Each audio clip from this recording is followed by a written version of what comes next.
and welcome back to my channel, where I have to admit that for around 7 months I've been keeping a little bit of a secret from you. But now, as you may already know, the cat is officially out of the bag, and I finally get to reveal that I have been working hard with Monument Hobbies, who make my favourite paint range ever, Pro Acryl, to bring you the Rogue Hobbies Signature Series paint set. They're now officially out and available to buy all over the world, so I thought that now would be the perfect time for me to make a little video about them and introduce you to the colours and why I picked them in a little bit more detail. And most excitingly, I want to show you how you can unlock the set's true hidden potential and become a colour mixing genius. Because as well as being, in my opinion, one of the coolest and brightest paint sets that you can buy right now, if used correctly, these 6 little paints could end up replacing every single other paint in your collection. Which way today?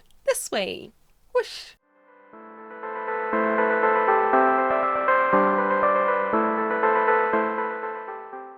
So before we get into all of the paint mixing and the colour theory and all of that fun stuff, I want to give you a brief introduction to the 6 personalised colours which I selected for this collaboration, and also give you a rundown of how the whole thing came together to make a finished product. In around September of last year, the lovely Jason from Monument Hobbies hit me up, probably because he saw that I'd been yapping about how much I love his paints on one of my streams or something, and he popped the question and he asked if I'd like to help out in creating a signature series paint set. And of course, I agreed, because this is like the coolest thing to ever happen, like ever. All I had to do to keep up my end of the deal was come up with the 6 colours which would make up my signature series. I had to pick 6 colours which kind of represent me, but which I also thought that people would like and find useful to use in their own collections. I originally came up with a bunch of initial ideas based on a bunch of different concepts, from colours which I use regularly in my own paint collection,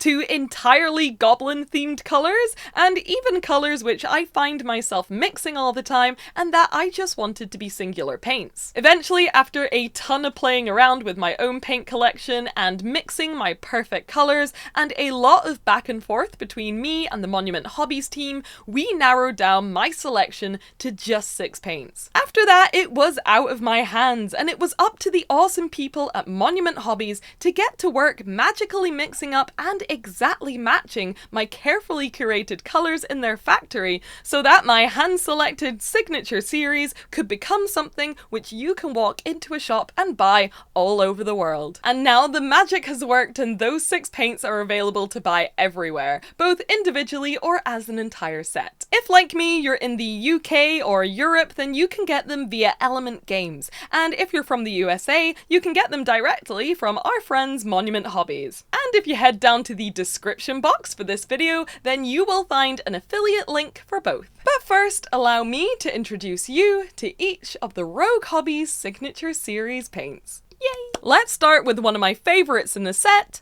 Ultramarine. This is one of 2 single pigment paints which are included in this set, which just means that this paint is pure 100% ultramarine pigment, no other mixes of any other pigments to make this colour, just pure, unfiltered ultramarine. And I've been describing this paint as like the Vanta Black of blue, because it's so insanely blue and pigmented, and it's so matte that it almost doesn't look real when you look at it in real life. It's kinda trippy. Ultramarine is renowned for being the world's priciest pigment, which famously caused an issue for the historical painter Michelangelo, who left his masterpiece The Entombment unfinished because he couldn't afford the pigment. R.I.P. Michelangelo, you would have loved the Rogue Hobbies Pro Acryl set. Next up, we have Bright Green. This set wouldn't really be my set if I didn't include some goblin-y goodness, and I feel we absolutely nailed that with this colour. This is a colour which did take a little bit of back and forth for us to get exactly right, because I'm quite particular about my own variation on the classic Goblin Green. Original Goblin Green is quite desaturated, and whenever I use it, I'm always left wanting that saturated powerhouse which I associate with 90s Warhammer and miniature painting. I'd always end up mixing in some yellow or moot green to give it a bit more of a punch,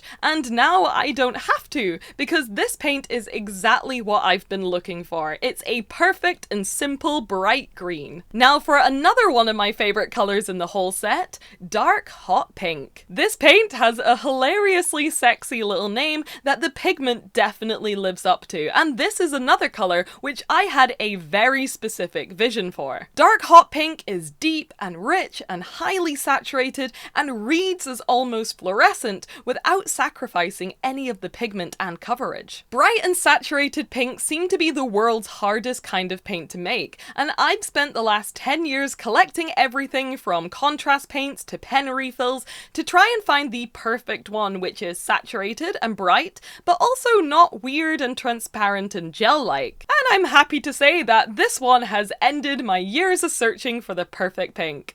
And now for what I believe is currently everyone else's favourite paint in the set, dark turquoise. Surprisingly, this colour was actually born from my love for a very specific Space Marine chapter, the Rainbow Warriors. When I'm painting my own version of the Rainbow Warriors, I mix a very complicated mix of blue and greens in an attempt to make the perfect deeply saturated but not too light turquoise, and now I have that exact colour in a bottle. Turquoise paints in general are some of my favourites in my collection, which I always end up reaching for in pretty much all of my projects. And from what I've heard from the Pro Acryl team so far, this single paint has been the fan favourite of the whole set, and I can definitely see why. So if you're looking to get this paint by itself, then consider thinking fast, because apparently this guy is flying off the shelves. Next up, we have another one which almost doesn't look real, orange red. Apparently another big hit with fans so far, this insanely bright and saturated red is the perfect way to make your blood angels, orc vehicles, squigs, mushrooms, or anything you want to really stand out on the tabletop. The way I would describe this colour is like the depth and the richness and the coverage of something like Mephiston red,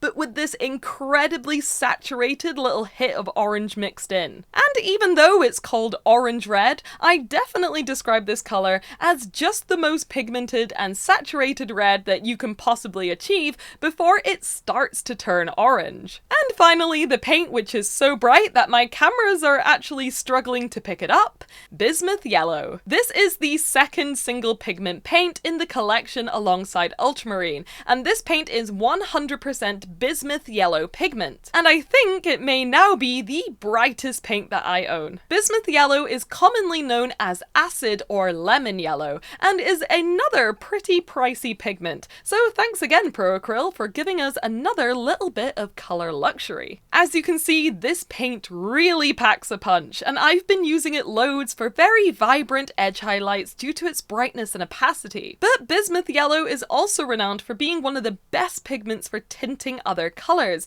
and in the next section you're gonna see just how good it is for mixing, because trust me, it really blew my mind. Now that I've introduced you to all the paints in the collection, first of all, let me know which is your favourite in the comments section and why, and secondly, you may have noticed something. If you're a big fan of colour theory like I am, then you may have noticed that in this set of paints, you get all of the primary colours. In fact, you get 2 lots of primary colours. This set includes the classic RBY primaries of red, blue and yellow, but also CMY, cyan, magenta and yellow, which in addition to the large colour wheel which you can achieve with the entire range of paints, means that in this set you can actually achieve 3 complete colour wheels. Pretty neat, right? Currently, there's a lot of beefing online right now between colour theorists about which primary set is the superior of the 2, which I find hilarious. And my personal preference is the CMY one because it creates a much brighter and more saturated spectrum of colours,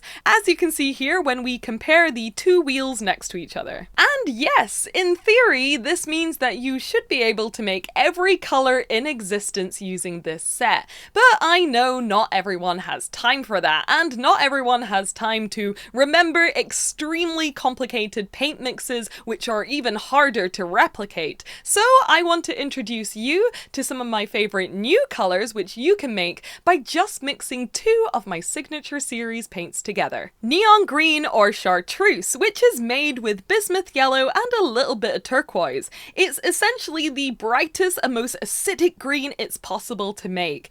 And as you can see, it really stands out against the other greens which you can make and the bright green which also comes with this set. Orange, which can be made by simply mixing 1 part bismuth yellow to 1 part orange red, and it gives you this incredibly saturated and bright orange color, which is extremely customizable with the addition of more and more bismuth yellow. You can make purple 2 ways with this set, and the results are pretty similar, but my favourite way is with ultramarine and dark hot pink. I think that the insane pigment and saturation of the ultramarine paint just gives it that extra something. But look at how pretty this colour is when it's mixed with turquoise. It's honestly hard to pick a favourite. And finally, this beautiful deep rose colour. This is a colour which I've never seen replicated in any of the paint ranges I own, and I really love it, and you can make it just by mixing in some dark hot pink with some orange red. I feel like this would make the perfect darker, more saturated base coat, which would look amazing paired up with dark hot pink on top. Now those are some super simple but really rewarding ways that you can get the most out of this paint set,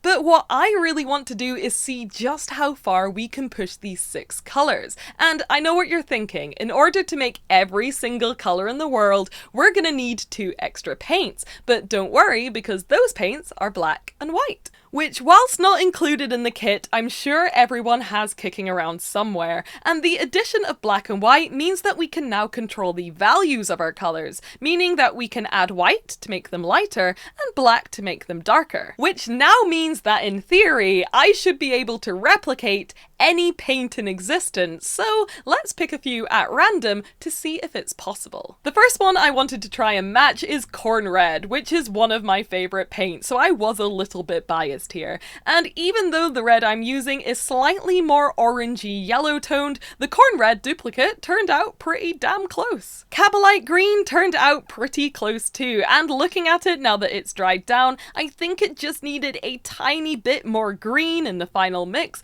but still it's very, very good. Hobgrot Hide is one of my personal favourite bone colours and just an all-round great paint, and surprisingly I think I managed to get this very specific colour absolutely spot on. Of course I had to try and replicate actual original Goblin Green, and it is way more yellow toned and grey than I remember it being, but still that was absolutely no issue for this set of paints. You may think that Pink Horror is just a light pink, but it's actually a super specific shade of sort of orangey pink. This colour took me a while to get just right because I couldn't quite work out how much orange, red and pink and white to use, but I definitely got there eventually. Averland Sunset is one of my favourite yellows, but it's such a strange colour, and honestly I was a bit nervous about doing this one on camera because I didn't think that it would actually work out very well, but I ended up getting it spot on by making it just a lot more orange toned than I expected it to be. Then I thought I'd have to try and make a Caucasian skin tone, which I know a lot of people use, so I started to mix up a replica of Cadian flesh tone, which again was super easy to make and replicate, but I am surprised about how much grey I'm having to add to match a lot of these Games Workshop colours. Finally, I wanted to make a lighter colour, so I grabbed one of my favourites in the Games Workshop range, Gauss Blaster Green,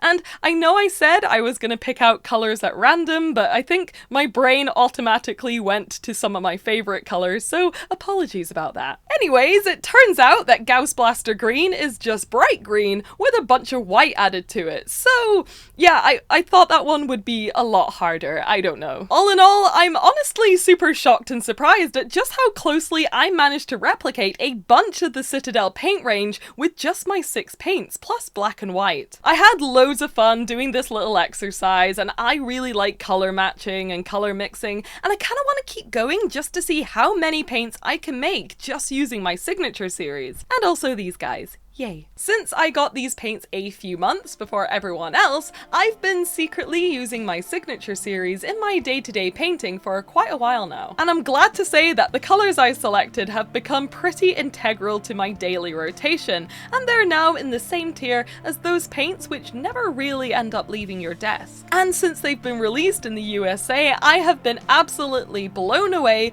with the response and the reception that they've received. When I put forward my 6 colours colors, honestly, I was a little bit nervous and worried that no one would like my signature series, because I don't know if the average grimdark grimy wargamer really goes for those kind of super bright and saturated colors. But to my delight, it seems that the world is ready and excited to embrace the saturation and the color madness, and I really cannot wait to see how you guys use the 6 paints at home on your own miniature collection. But for now, I'm afraid that's all we have time for. As usual, thank you so much for watching this video, I hope you enjoyed it, and thank you for being rogues. I'll see you in the next one. Bye! Bye bye!